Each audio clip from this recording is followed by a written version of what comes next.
సోమనాథపురంలో పిసినారి వ్యాపారి వరహాలరావు ఉండేవాడు. పిల్లికి కూడా బిచ్చం వేసేవాడు కాదు. పని మనిషి రంగన్నతో నానా చాకరీ చేయించుకునేవాడు. జీతం అడిగితే మాత్రం ఏదో ఒక సాకు చెబుతూ తప్పించుకునేవాడు. ఒకరోజు రంగన్న పనులన్నీ ముగించుకొని వెళ్ళేటప్పుడు యజమాని వరహాలరావు దగ్గరికి వెళ్ళాడు. అయ్యా, ఇంట్లో ఒక్క గింజ కూడా లేదయ్యా. నిన్న పిల్లలతో సహా అందరం గంజి నీళ్లతో కడుపు నింపుకున్నాం. జీతం ఇస్తే సరుకులు కొనుక్కుంటాను అని అడిగాడు. ఈరోజు శుక్రవారం, నేను ఎవరికి చిల్లి గవ్వ కూడా ఇచ్చేదే లేదు.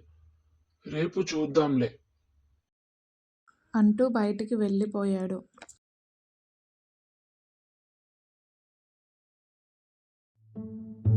తర్వాత రోజు వరహాలరావు పని మీద పొరుగురు వెళ్ళాడు. రాత్రి ఆలస్యంగా తిరిగి వస్తున్నాడు.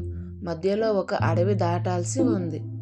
ఆ అడవిలో ఒక మర్రి చెట్టు ఉంది. దాన్ని అంతా దెయ్యాల మర్రి అంటారు. ఆ చెట్టు మీద దెయ్యాలు ఉంటాయని, అవి మాట్లాడుకుంటాయని చుట్టుప్రక్కల ఉన్న వాళ్ళు కథలుగా చెప్పుకుంటారు. వరహాలరావుకు కూడా ఆ చెట్టు గురించి తెలుసు. ఆ చెట్టును దాటేటప్పుడు వరహాలరావు భయపడుతూనే నడుస్తున్నాడు. ఇంతలో మర్రి చెట్టు పైనుంచి ఏవో మాటలు వినిపించాయి. మొదట్లో వరహాలరావు భయపడ్డా కాస్త ధైర్యం తెచ్చుకొని అసలు అవి ఏం మాట్లాడుకుంటున్నాయో వినాలనుకున్నాడు. మనం పిష్నారితనం వల్లే చచ్చాం, ఇలా దెయ్యాలమయ్యాం. దాన ధర్మాలు చేయకుండా మనం డబ్బంతా పోగేశాం, కానీ ఎలాంటి మంచి పని చేయలేదు.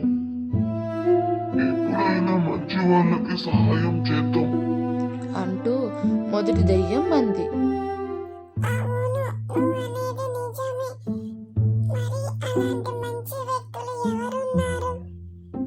అడిగింది రెండో దెయ్యం. పక్కనే సోమనాథపురం అనే ఊరుంది. అక్కడ రంగన్న అనే నిరుపేద ఉన్నాడు.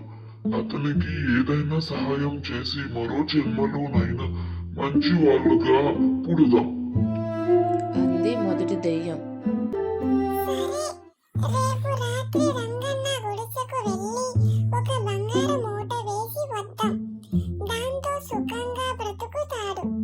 అంటూ రెండో దెయ్యం బదులు చెప్పింది.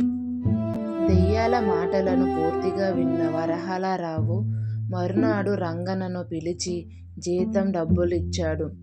రంగన్న, నీ గుడిసె వెంటనే నాకు అమ్ము. 10,000 వరహాలిస్తాను. నువ్విక జీవితంలో పని చేయకుండా బ్రతకొచ్చు అన్నాడు.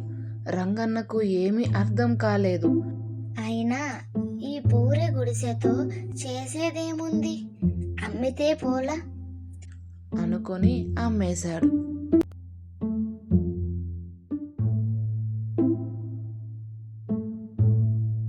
వరహాలరావు వెంటనే ఆ గుడిసెలోకి వెళ్ళాడు. రాత్రంతా వేచి చూశాడు. ఇంకా దెయ్యాలు రావట్లేదేంటి, బంగారం మూట పడేలేదేంటి అనుకుంటూ రాత్రంతా అక్కడే గడిపాడు. మర్నాడు దెయ్యాల మర్రి కిందకు వెళ్ళి అప్పుడు మళ్ళీ మాటలు మొదలయ్యాయి.